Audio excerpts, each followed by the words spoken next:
This content may not be suitable for all audiences. Listener discretion advised.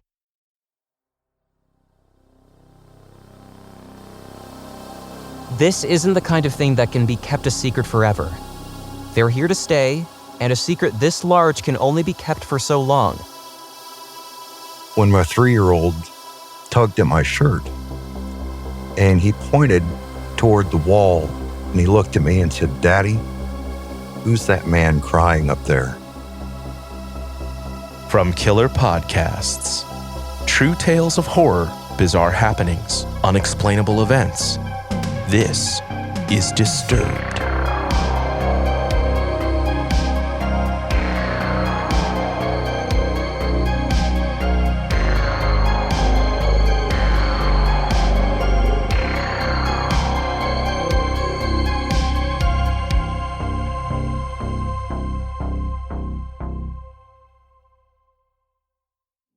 Hello, and welcome back to the podcast.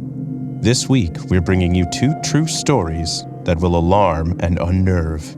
So sit back, listen closely, and dive into the horror. Our first story comes to us from Reddit user Ailes Neolith, featuring their in-depth experience with beings from another world. Introduction. Please note that I will be vague in some places about any identifying information, credentials, locations, people, procedures, etc. I don't want to be identified and harassed. I have a professional background in anthropology. I also have some informal experience in philosophy, which unexpectedly ended up being the most useful of my skills on this project. Professionally, I worked for a university in the Western United States. For cultural reasons, students and facility at this particular university are more likely to be selected for sensitive government work. I suspect that I was selected because of my low profile, my squeaky clean history, a lack of any drug or alcohol use, my broad range of skills and knowledge related to human civilization, and some connections that I have in academia. My most significant work has been in ethnography and cultural anthropology. I'm sure you're wondering why I'm posting this here instead of sending this information somewhere more important. Since the UAP hearing happened, and other whistleblowers have come forward, I felt safe enough to speak out privately. I don't know how useful my testimony was, and I felt like I was brushed off. As I'll get into later, I don't have any documents to hand over or any first-hand experience with UFOs or ETs. I do have trust in our institutions that do their job, come to the right conclusions, and eventually begin disclosure. I have a hope that the truth will be widely known in the near future. I wasn't interested or involved in the UFO alien phenomenon prior to starting my work. As the work progressed, I became convinced that there was something very real behind all of this. And now that I'm released from the project, ufology has become a special interest of mine. I think now is a good time to put my story out there. In early 2017, I was contacted by one of my connections at the university who urged me to apply for a position in a special research project, claiming that the project needed someone with my expertise, the pay would be good, and that they would help me get in. This individual helped me apply and gave me a rundown about what to expect from the hiring process. This process involved an extensive background check, applying for a security clearance, several interviews, and training for security, communication, and working with sensitive information. Going through the rat maze took several months, but I made it through much faster than anticipated, and was finally ready to actually begin working in early 2018. I was apprehensive on my first day of work. I had jumped through all the hoops, and I still didn't know what the subject of the research was. I didn't feel comfortable with all the security. I'm on the spectrum, and while I'm good at masking, procedures and bureaucracy make me confused and nervous. The workday began by entering a secure facility where my identity was verified with ID and biometrics. After passing through, I would go to my workplace and have to pass through another layer of security. In the workspace, we were monitored constantly and subject to random security checks. The workspace was a medium-sized set of offices where I and 6 other researchers worked, one of which was assigned to train me. Each of these researchers had different backgrounds and were assigned to a different part of the project. Over the next few days, My trainer walked me through the research process. It was then when I finally learned what the subject of the research was. My trainer gently explained that we were working with information about an exotic intelligence, meaning a sapient, non-human species of an unknown origin. Our job was to take the information that had been provided for us from outside sources, sort it based on its content and usefulness, and in the end, produce a comprehensive report that summarized what we know about this intelligence, with a special focus on its motivations and intentions. This report could then be used to brief elected officials in the future, and even the public. We were allowed to make certain assumptions in the report, such as that these beings and their motivations could be understood by humans, and that the information we have is accurate. I had endless questions and became distraught, and I think they could tell because my trainer figured it would be best if I was given time to myself to read some of the material and digest the information. As I learned more, the shock faded, and my fear was replaced with curiosity. A lot of the work wouldn't be very interesting to the members of this sub. The average workday consisted of going through security, getting permission to retrieve certain documents, then organizing and annotating the documents. Much of the documents were only related to the subject in tangential ways and didn't convey very much of use. In a sense, we were separating the wheat from the chaff and getting the material ready to be used for the project. After finishing, we would secure the workplace and leave. Over the months that followed, we slowly built up a corpus of useful information. I obviously do not have the report with me, and it has been a while, but I will now relate to you the most important information that I can recall related to these beings. We know more about every other aspect of these beings than we do about where they actually come from.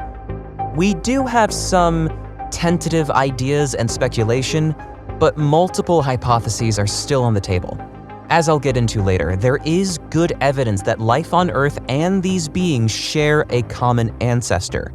Our job is to keep an open mind and let the evidence lead the way instead of falling for our own pet theories or cultural prejudice. The extraterrestrial hypothesis makes some sense, but it's not the only option. During work, my colleagues often called them aliens or ETs. In the interviews I've read, the interview subjects are vague, absurd, contradictory, or evasive when asked about their origins. Perhaps this is because we aren't in a position to understand where they come from, or perhaps there are problems with communication. Maybe they simply don't want us to know. In regards to the appearance of the ETs, UFO mythology is dead on. Generally, they look like diminutive humanoids with large heads, reduced facial features, and very large eyes, which are sometimes covered in a transparent black film. Earlier specimens usually do not have the film. Later specimens do. Their average height is 5 feet tall. They have 2 long arms and 2 legs. They have 3 long fingers and an opposable thumb. They have feet with 4 toes. They may have fingernails and toenails, but not always. When they do, they are mottled and dark. And they secrete waste through their skin, similar to how we sweat. They ingest liquid food just like we do. They wear clothing, usually in the form of a very thin blue or gray high-collared garment, as well as boots. Their heads are large, as mentioned before. In some individuals, there are pronounced ridges on the head and upper back which seem to relate to different kinds of implants in a way that's not understood. As far as we can tell, every individual has an artificial lattice woven through their brain and nervous system. I'll get into that later. No 2 individuals look exactly alike.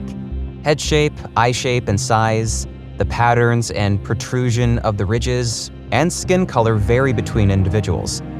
Life on Earth and the ETs share the same kind of biochemistry. They are made up of cells, use DNA, proteins, etc. They can be studied and understood with the same principles that we use to study life on Earth. This has fed into speculation about their origins. The most conservative hypothesis is that they share our biochemistry because they also originate from Earth, but there are other theories. Life on Earth and wherever they come from could both be descended from a common ancestor. Perhaps life everywhere in the universe shares the same biochemistry. The striking similarities between their anatomy and human anatomy leads me to wild speculation about whether the individuals we see are specifically designed to resemble humans in order to facilitate interaction. There is a small collection of biological material that has been retrieved from craft that shares no resemblance to humans and defies description. This material is like a web of nervous tissue which is interlaced into the structure of the craft itself. More from this story after the break.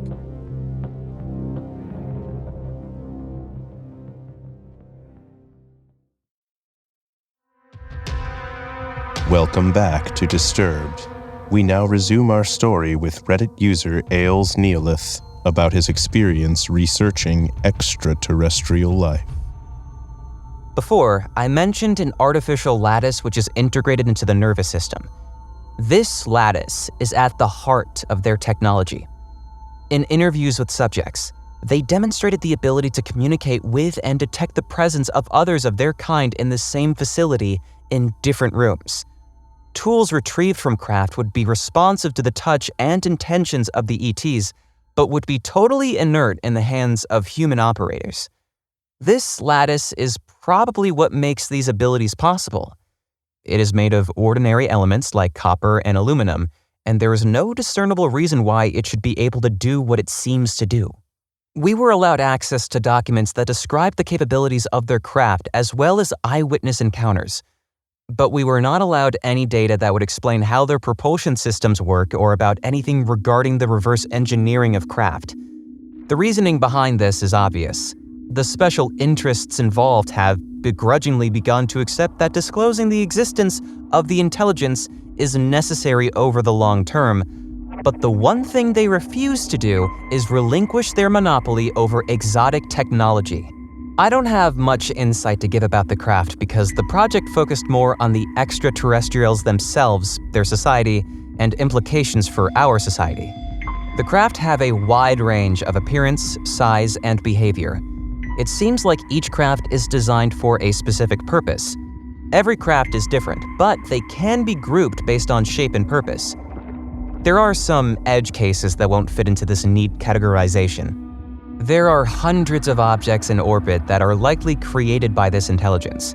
At first glance, they look like commonplace space debris, but on rare occasion, they will move in a way that is not attributable to gravity, meet with other objects, or expel an object. Tracking these is very difficult, and we know very little about them, including their size. The most commonly seen objects are large reflective orbs or pills that move at high speeds. Usually they're only seen for a second, but on other occasions they follow aircraft, hover over sensitive locations, move in strange, illogical ways, and even suddenly disappear.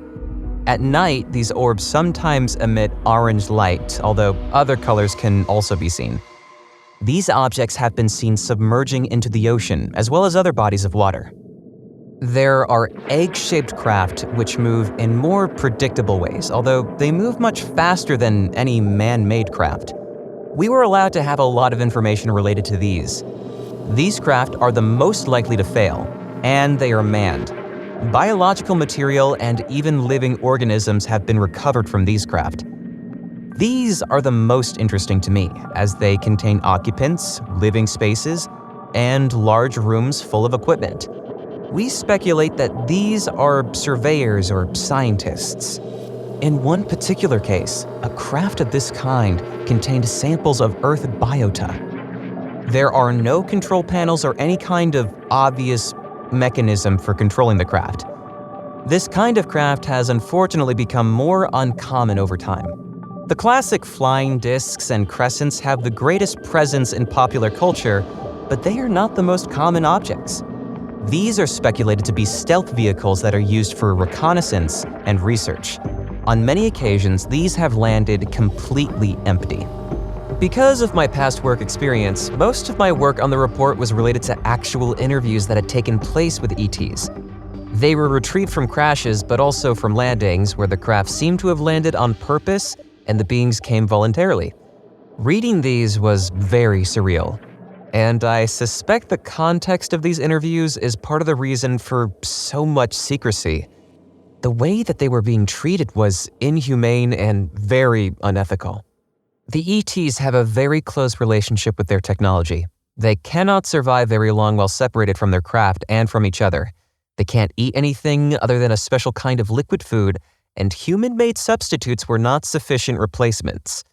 Throughout their stay on Earth, they would suffer from malnutrition and a kind of toxic buildup in the body. Because of how valuable they were, every effort was taken to keep them alive and conscious, even against their wishes. The situation reminded me of the case of Hisashi Ochi.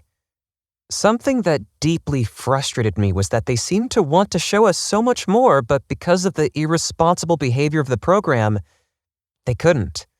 They were separated from the craft permanently so the craft could be hauled off elsewhere and auctioned off, and so that the program would have total control over the interview process. Because of this separation, the ETs would slowly die. Communication took place through telepathy. They can read our thoughts and send thoughts and impressions into our minds.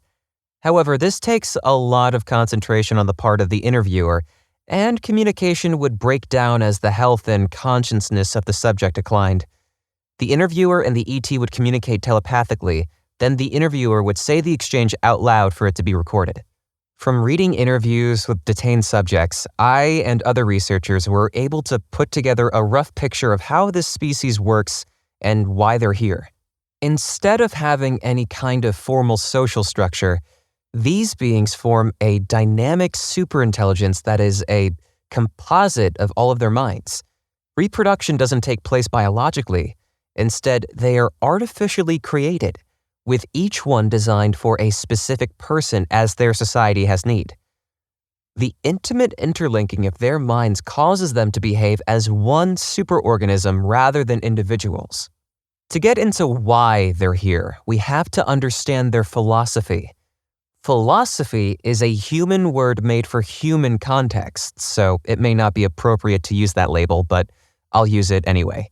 They have a monistic, reductionist ontology which bears heavy similarities to cosmopsychism or objective idealism.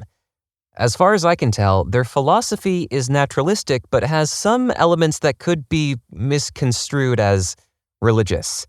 They reduce time, space, and everything to the behavior of a single, unitary consciousness, not to be confused with the superintelligence that I mentioned earlier. This consciousness behaves entirely spontaneously without deliberation or forethought. According to them, the minds of living organisms are part of this consciousness that is looped in on itself, creating separation and individuality. The process of evolution has caused some organisms, such as ourselves, to develop higher cognitive facilities and mental complexity, which allows for complex thought and self-reflection. Our perceptions are the mental activity of this unitary consciousness as it is filtered through our minds and presented in a way that is most advantageous to our survival as individual loops. We model the patterns of our observations as the laws of physics, but the laws of physics have no inherent existence except as the patterns of this universal mental activity. They believe that as life continues to grow and complexify, it'll have an effect on the unitary consciousness that constitutes the universe. As life proliferates and complexifies, it'll cause it to attain higher cognitive functions and eventually reach self-awareness. They believe that the universe is already blindly striving towards self-awareness and complexity, and they seek to move it along, so to speak. This is their goal, and it's presumably why they're here on Earth. They are guiding the development of life on this planet to help serve this end. I have no clue why they're so motivated to move toward this goal or what the actual implications would be if they succeeded. It also leads to other questions. If any of this is true, time itself is merely a construct created by this unitary consciousness. So how could it change and develop? How does this universal consciousness fragment into individual minds, and what relationship does this have to biology and the origin of life? They are not afraid of dying because they believe that death is just a process where individuality breaks down and the mind unloops and becomes reintegrated into the unitary consciousness. They believe that memories and life experiences are reabsorbed into the consciousness during this process. Perhaps this is the mechanism that allows it to develop. Whether or not this is true, it seemed to bring them a lot of peace during their tormented final moments. Even in death, they served their purpose. Their philosophy shapes the way their society is organized in profound ways. They have unintentionally designed their technology in a way that integrates the mind and obscures individuality. They do not fear death and even embrace it when they have fulfilled their purpose.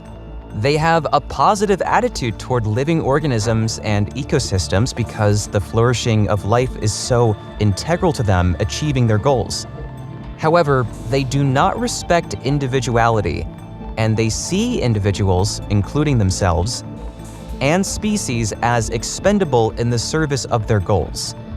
In the interviews, they voiced concern with the impact that humanity is having on life on this planet, but also see us as a step in a process of complexification. They are definitely monitoring how life is developing on this planet, and it is very probable that they are subtly manipulating it to serve their goals. The similarity between their biology and ours makes me wonder whether they seeded on Earth with life to begin with. Maybe this planet has been their project from the beginning. I've been keeping up with this topic for a while now, and despite recent events, I feel very optimistic about disclosure. This isn't the kind of thing that can be kept a secret forever. They're here to stay, and a secret this large can only be kept for so long. None of the information, at least none that I learned during the project, is anything that would threaten civilization or cause a mass panic. People are more resilient than that. The cat is crawling its way out of the bag, and I don't think it's going to be forced back in without tremendous effort. The important thing is that ordinary people like you keep putting up resistance and support whistleblowers. I hope the report I helped to write eventually gets out to the public. Me and my coworkers put a lot of effort into writing it.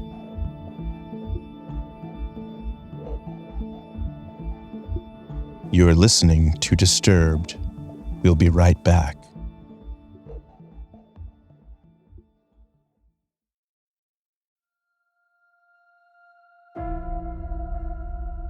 Welcome back, listeners.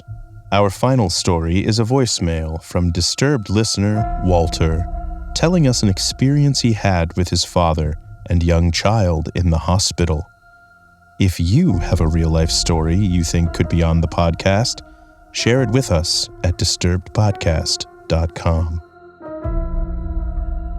In 2014, my father had a heart attack.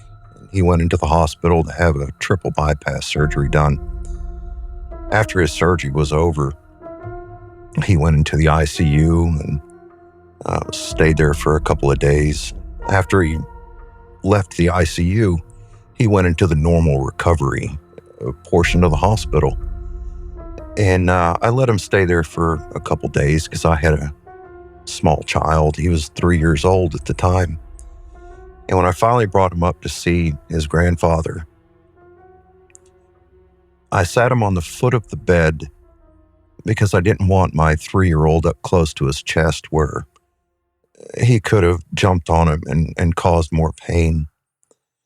But we were all having a nice conversation in my father's room when my 3-year-old tugged at my shirt and he pointed toward the wall where the headboard of the bed was. And he pointed all the way up the wall where the wall and the ceiling meet. And he looked at me and said, "Daddy, who's that man crying up there?" And I said, "I'm sorry, what?" And he pointed back to the wall again and said, "Daddy, who's that man crying up there?"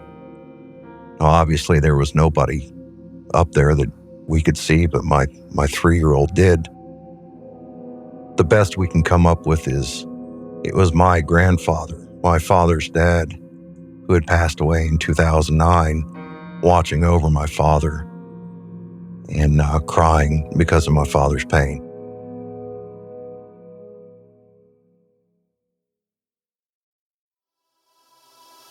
Disturbed is a production of Killer Podcasts, a part of the Evergreen Network. For more paranormal and true crime shows, visit killerpodcasts.com. Follow our social channels at Disturbed Podcast on Instagram or Disturbed_pod on Twitter. If you enjoyed the show, please consider subscribing and reviewing on your favorite listening platform. Share your own true horror story at disturbedpodcast.com. Music by Epidemic Sound and Carl Casey at White Bat Audio. Our producers are Noah Fouts and Elizabeth Flood. Our audio engineer is Nathan Corson. Executive producers Bridget Coyne and Gerardo Orlando. Till next time, stay safe out there.